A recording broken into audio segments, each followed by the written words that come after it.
사도행전 4장 12절 우리 한 절을 우리 한 목소리로 함께 봉독하겠습니다. 다른 이로서는 구원을 받을 수 없나니 천하 사람 중에 구원을 받을 만한 다른 이름을 우리에게 주신 일이 없음이라 하였더라. 아멘. 우리 함께 믿음의 고백하면서 하나님 말씀을 나누고자 합니다. 우리 마태복음 16장 16절 어떤 분은 이렇게도 표현을 하더라고요. 5초 구원의 길, 그렇게도 표현을 하더라고요. 이 마태복음 16장 16절 보고요. 우리 함께 우리 고백하고 우리 말씀을 듣겠습니다. 시작. 주는 그리스도시요 살아계신 하나님의 아들이시니이다. 아멘. 오늘 예배 드리실 때 다른 것을 바라보지 않고 오직 주만 바라보겠다는 고백을 여러분들 드리시길 바랍니다. 그리고 예배 드리시는 동안에 매주 똑같이 듣는 말씀이 아니라 이번 주간 내게 주시는 하나님의 음성으로 여러분들 들으시길 바랍니다. 사무엘 시대는 이 말씀이 희귀해진 그런 시대였지만 이 어린 사무엘은 하나님 음성 앞에 엎드렸습니다. 그리고 하나님은 한마디도 떨어지지 않을 성취될 말씀을 사무엘에게 다 주셨습니다. 오늘 역시 여러분들이 이 말씀을 들으실 때 성취되는 하나님의 음성으로 들으시길 바랍니다. 또 예배 드릴 때 위로부터 주시는 그런 다른 힘 얻도록 여러분들 믿음으로 고백하고 구하시길 바랍니다. 많은 사람들이요, 신앙생활 하면서 왜 응답이 안 오는지 고민을 합니다. 저희들도 한 번씩 고민을 했었고요. 나름대로 최선을 다 하지만 이 문제들이 없어지지 않기 때문에 굉장히 답답하다라고 그렇게 생각을 합니다. 그런데 세상에서 말하기를 무엇이든지 열심히 잘 믿으면 된다라고 그렇게 얘기를 하거든요. 세상에서 말할 때. 근데 이 사상이 이 기독교 신앙에도 깊이 들어왔습니다. 그러다 보니까 잘 믿고 열심히 믿으면 된다라고 그렇게 생각을 하는 거죠. 그러나 성경은 그렇게 말씀하지 않습니다. 응답이 안 오는 것이 아니라 응답이 올 수밖에 없는 정확한 거를 우리가 붙잡아야 합니다. 그리고 큰 것이 아니라 하나님이 원하시는 것, 많은 뭔가를 하기 이전에 정확한 것을 우리는 해야 합니다. 신앙생활은 열심히 한다고 해서 응답이 오는 것이 아니라 바르게 방향이 맞아야 응답이 오는 것입니다. 방향이 틀리면 열심히 할수록 어떨까요? 손해가 되겠죠. 신앙생활은 잘 믿고 열심히 하고 대단한 것을 해야 하는 것이 아닙니다. 당연히 게으른 것보다는 부지런한 것이 낫고 또 적은 것보다는 많은 것이 낫죠. 교회에서 봉사할 때 이왕이면 어떻게 해야 되겠습니까? 이왕이면 많은 거 하고 또 큰 것을 헌신하는 게 필요합니다. 그러나 응답은 여기에서 오는 것은 아니죠. 우리가 많이 한다고 열심히 한다고 오는 것은 절대 아닙니다.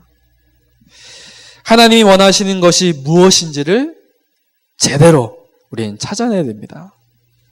오늘 서론에서 여러분들 정확한 답을 내시길 바랍니다. 성공해서 행복이 찾아오는 것이 아니죠. 많은 것을 얻었다고 해서 행복한 것이 아닙니다. 반대로요, 성공한 다음에 오히려 많은 그런 영적인 문제들이 올 수 있습니다. 영적 문제가 다가오는데 이길 힘이 없거든요. 더군다나 저희들은요, 세상 사람들이 아니라 우리는 어떤 사람들입니까? 하나님의 백성, 하나님의 자녀, 하나님의 사람 아니겠습니까? 하나님의 자녀는 어떻게 살아야 되느냐? 하나님의 방법대로 살도록 성령의 역사, 성령의 인도로만 응답받도록 그렇게 시스템이 되어 있습니다. 참 안타까운 것 같지만 아무리 이 세상 방법을 가지고 응답받으려고 해도요, 받을 수가 없어요. 왜냐? 우리는 하나님의 사람이기 때문에, 우리 하나님 자녀이기 때문에 우리는 하나님의 방법대로 살아야 됩니다. 그래야 진짜 응답을 받습니다. 내가 내 노력으로 하나님을 선택했다면 열심히 하면 되겠지만 요한복음 15장 16절에 주님이 말씀하시죠. 너희가 나를 택한 것이 아니라 내가 너희를 택했다. 그렇게 말씀을 하십니다. 그렇다면 우리는 신앙생활을 좀 다르게 해야 됩니다. 하나님이 우리를 택하여 부르셨기 때문에 응답의 방법은 누구 손에 있어요? 하나님 손에 있는 거죠. 아무리 대단한 일을 해도 하나님과 맞지 않으면 응답이 오지 않습니다. 에베소서 1장 3절에서 5절, 특히 4절에 보면 창세전에 그리스도 안에서 우리를 택하사, 이런 말씀이 있습니다. 내가 하나님을 택한 것이 아니라 하나님께서 나를 택하셨기 때문에 우리는 하나님의 방법을 제대로 알고 있어야 합니다. 그렇다면 진짜 응답을 우리는 어떻게 받을 수 있을까요? 많은 것이 아닌 하나님이 원하시는 거 하나만 하면 됩니다. 이것이 성경에서 말하는 응답받는, 진짜 응답받는 비밀입니다. 진짜 응답 그럼 어떻게 받을 수 있겠습니까? 하나님이 원하시는 그 한 가지가 뭐겠습니까? 오늘 말씀 제목이 뭐죠? 함께 읽어봅시다. 시작. 나의 그리스도를 체험하라. 결론은 간단합니다. 진짜 응답받는 방법, 하나님이 원하시는 그 한 가지 뭐겠습니까? 내가 그리스도 체험하면 됩니다. 오늘 말씀 들으시면서 여러분들 진짜 응답받는 그리스도의 비밀을 여러분들 붙잡으시길 바랍니다. 첫 번째입니다.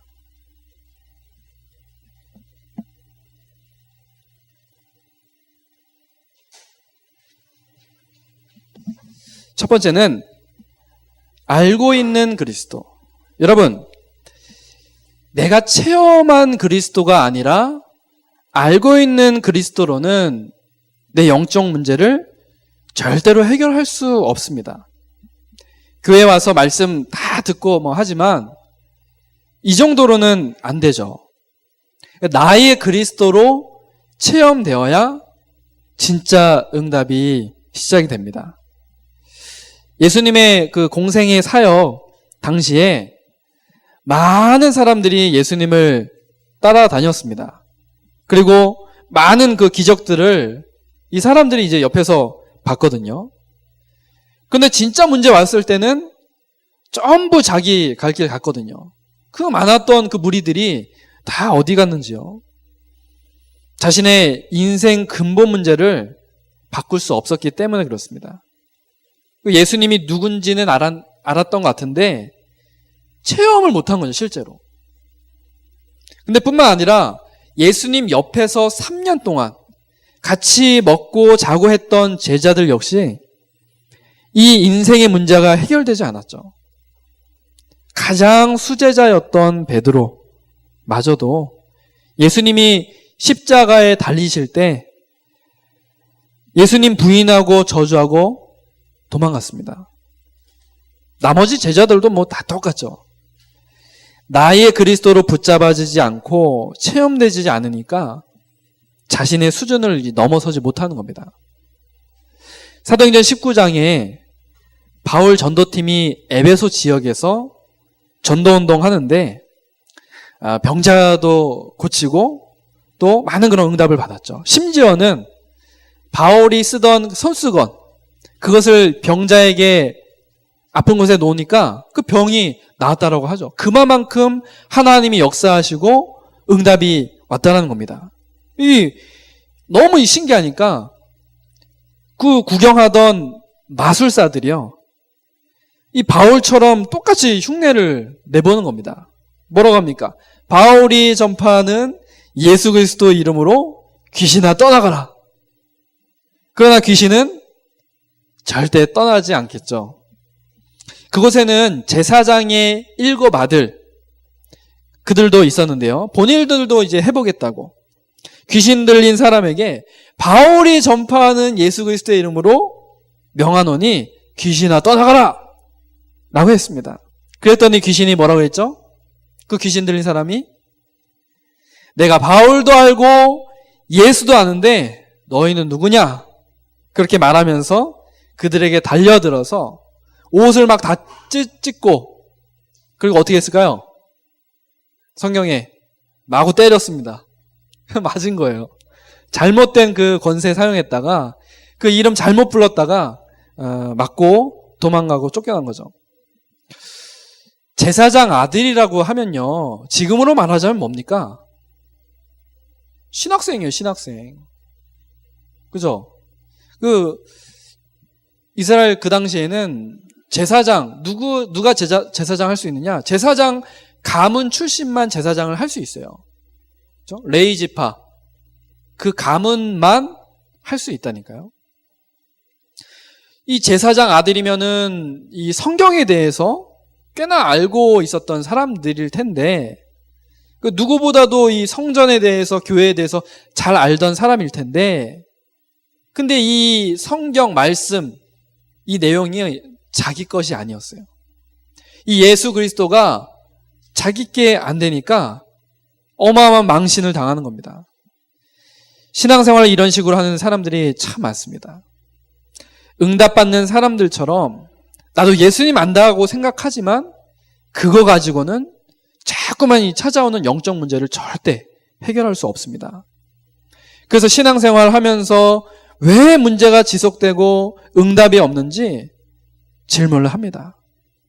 그러나 성경은 딱 한 가지 이야기를 합니다. 그 그리스도가 누구의 그리스도가 되면 되죠? 나의 그리스도로 체험되면 된다라고 이야기를 합니다. 그럼 모든 문제 다 끝나는 거죠. 그런데 많은 사람들이 이거 체험하지 않고 열심히 또 정성, 이거 부족한 줄 알고 더 최선 다하고 절대 그렇게 안 되죠.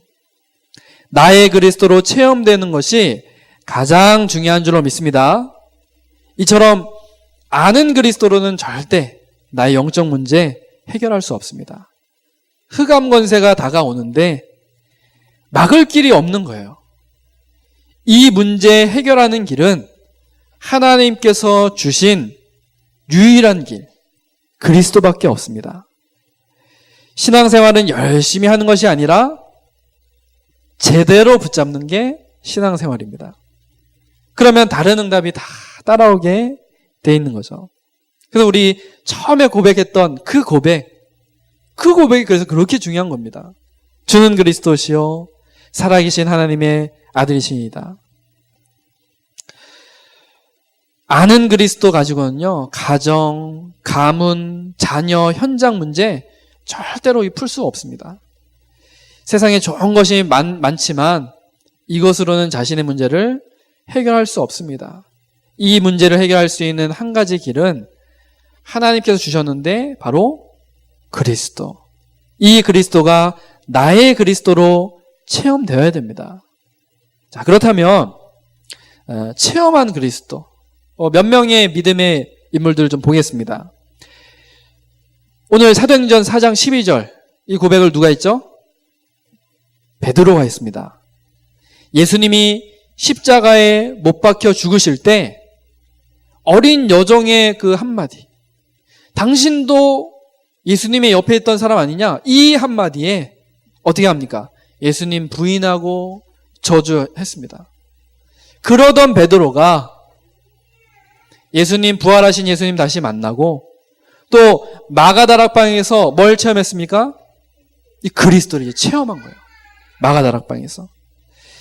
그래서 사도행전 3장에 이 부활하신 그리스도 체험하고 또 마가다락방에서 이 그리스도 체험하고 사도행전 2장에 성령의 임재하심을 체험했던 이 베드로가 어떻게 변했죠? 사도행전 3장에 뭐라고 합니까?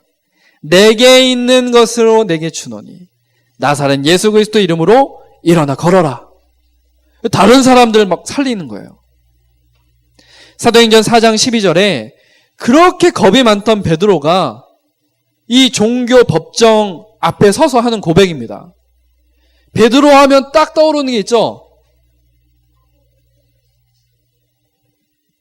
단무지. 우리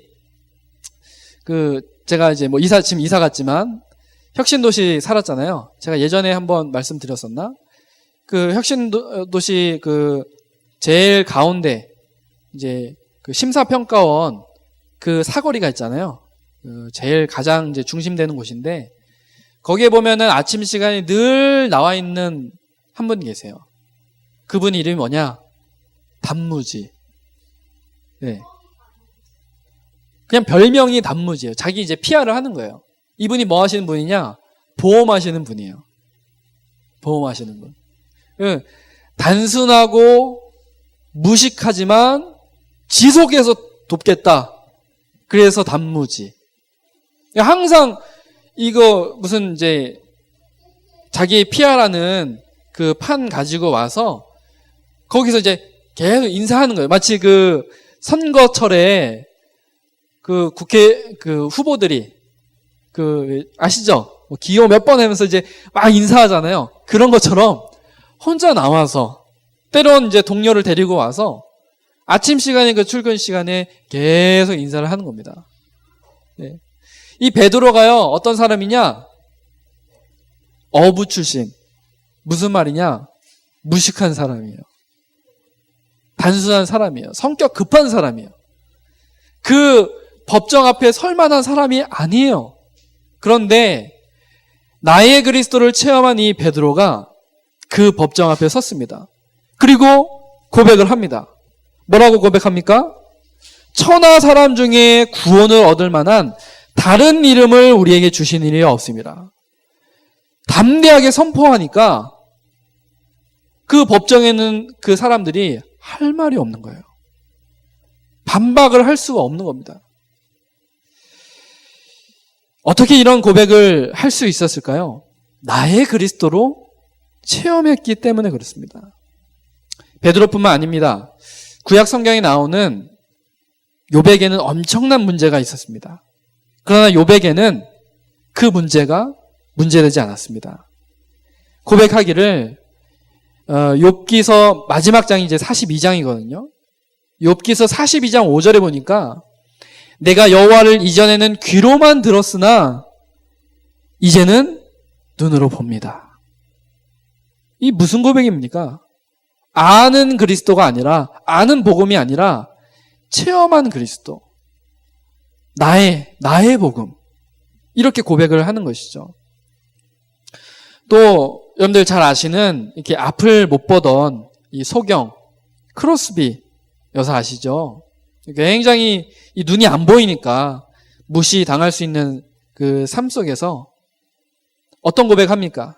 뭐 이따가 부르겠지만 예수를 나의 구주 삼고 성령과 피로 거듭나니 이 세상에서 내 영혼이 하늘의 영광을 누리로다.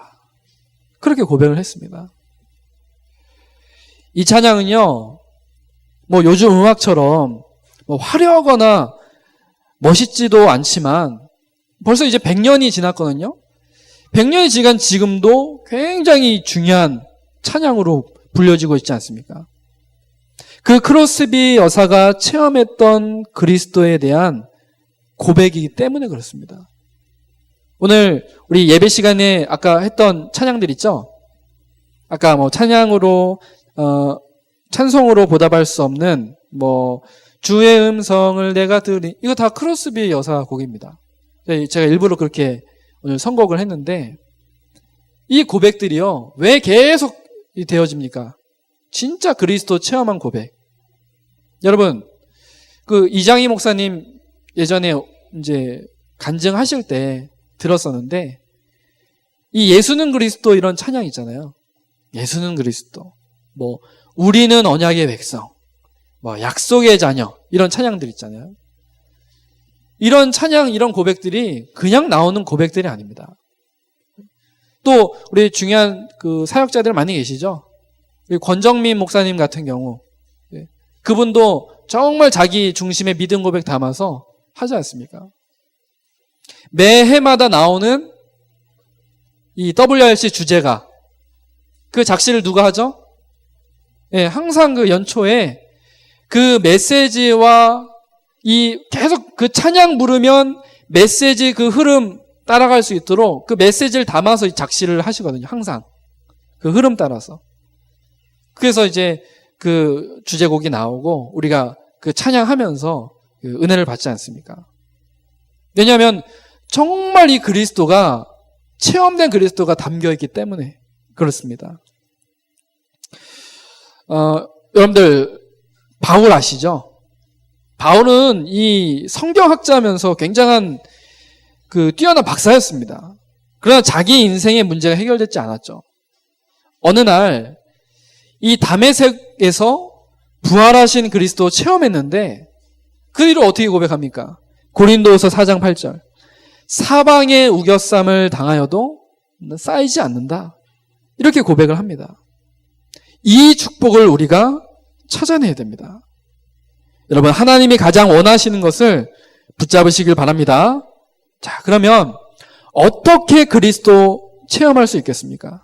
우리가 이번 한 주간 집중해서 도전해야 될 부분들을 함께 나누고자 합니다. 첫 번째는 묵상입니다. 묵상. 지난 금요기도회 때 커피 가지고 여러분들 설명을 드렸죠. 커피 맛을 아는 사람들은 이 커피를 가지고 깊이 음미를 합니다. 예, 좋은 커피를 한 모금 딱 입에 물고 눈을 감고 천천히 그 맛을 음미하면서 오랫동안 즐깁니다. 우리는 이 하나님의 말씀을, 복음을, 그리스도를 그렇게 음미할 수 있어야 됩니다. 진실한 시간, 또 조용한 시간, 비밀한 시간, 이것을 통해서 우리는 그리스도께 집중을 하는 겁니다. 묵상이라는 것은 집중한다는 거거든요. 말씀을 깊이 생각하는 말씀 묵상, 그리스도께 믿음 고백을 담은 찬양 묵상. 오늘 찬양을 한번 묵상해 보십시오. 우리의 중심을 고백하는 묵상 기도, 이것이 필요합니다. 여러분, 묵상하며 그리스도께 집중하는 아름답고 멋진 전도자의 시간에 여러분들 도전을 하시기 바랍니다. 두 번째는 사모늘입니다. 이 묵상 이렇게 하면서요, 오늘의 말씀, 오늘의 기도, 오늘의 전도를 붙잡고, 결국에 이 사모늘이 뭡니까? 그리스도가 내 오늘의 주인 되어지도록 고백하는 겁니다. 이 고백 해보시기 바랍니다. 그럼 이제 결론이 나오거든요. 무슨 결론이 나오냐? 고백하면 결론이 나와요. 나는 이 그리스도를 증거하는 전도자다. 나의 오늘이 전도와 연결이 되니까요. 나는 이 그리스도 증거하는 전도 때문에 산다. 이런 결론이 나옵니다. 여러분, 나의 그리스도, 나의 전도, 이번 한 주간 정말 체험해 보시기 바랍니다. 자, 세 번째입니다. 세 번째는 구원의 길입니다. 구원의 길을 열심히 연습해라, 그 말이 아닙니다. 그 말이 아니라 구원의 길에 나오는 그 성경 구절 있죠? 그걸 한번 써보시기 바랍니다. 계속 이 성경 구절을 쓰다 보면 왜 예수 그리스도가 구원의 길인지 답이 나오게 돼 있죠. 그냥 아는 구원의 길을 말해주는 게 아니라, 아, 내가 이렇게 구원받았구나. 당신도 나처럼 진짜 이 그리스도로 구원받았으면 좋겠다. 이거 말해주는 게 전도요 구원의 길 아니겠습니까? 그래서 여러분들 그냥 연습하지 마시고요. 성경 구절 한번 쭉 써보십시오. 이 쓰다 보면은 내게 각인이 되고 또 그리스도가 체험되어집니다. 여러분, 집에서 심심하다고 불평하지 마시고, 사무엘, 심심하다고 불평하지 마시고, 이번 주 또 우리 구원의 길, 우리 말씀, 금요일 날 말씀 운동 할 때, 그때 하는 거죠? 3일 차례죠? 성경 구절 한번 적어보시기 바랍니다. 살아있는 하나님의 말씀의 능력이 응답으로 나타나게 될 줄로 믿습니다. 자, 말씀을 맺겠습니다. 오늘 사실 결론과 내용은 참 간단합니다. 아는 그리스도가 아니라 체험되는 그리스도. 이 그리스도를 체험해야 된다. 그래야 진짜 응답 온다. 이게 결론입니다. 그냥 아는 그리스도는 진짜 응답 받을 수 없습니다. 여러분들 묵상으로 그리스도께 집중하면서 사모늘로 그리스도가 주인된 인생 고백하면서 구원의 길로 그리스도가 각인되는 이번 한 주간 되시길 바랍니다. 이때 진짜 그리스도가 나의 그리스도로 체험되고 진짜 응답이 나타나게 됩니다. 여러분 말씀 그대로 응답받고 승리하시기를 주님의 이름으로 축원합니다. 우리 기도하겠습니다. 말씀 붙잡고요. 나의 그리스도를 체험하는 이번 한 주간 되게 하옵소서. 멋진 믿음의 도전이 이번 한 주간 있게 하옵소서. 묵상과 사모늘과 구원의 길 도전하면서 나의 그리스도 체험하게 하옵소서. 우리 말씀 붙잡고 합심으로 기도하겠습니다. 하나님 아버지 감사합니다. 하나님 오늘 우리에게 성취될 말씀을 주심을 감사를 드립니다. 하나님 그냥 아는 그리스도가 아니라 정말 우리를 구원하신 그 그리스도가 나의 그리스도로 체험되는 이번 한 주간 되게 하여 주옵소서. 하나님 정말 이 나의 그리스도 어떻게 우리가 체험할 수 있겠습니까? 그리스도께 집중하는 묵상의 시간이 있게 하여 주옵소서. 나의 오늘이 정말 그리스도가 주인 되심을 고백하는 삼오늘이 우리에게 고백되게 하시고 또한 우리가 구원의 길을 통하여서 정말 왜 예수가 그리스도인지 왜 예수 그리스도만이 구원의 길인지 발견하고 체험하는 이번 한 주간 되게 하옵소서. 그래서 하나님께서 우리에게 주시는 진짜 응답 받고 이 응답 가지고 다른 사람들에게 증인으로서는 이번 한 주간 되게 하여 주옵소서. 다른 이로서는 구원을 얻을 수 없다라는 최고의 믿음 고백을 드리는 이번 한 주간 되게 하옵소서. 감사를 드리며 살아계신 예수 그리스도의 이름으로 기도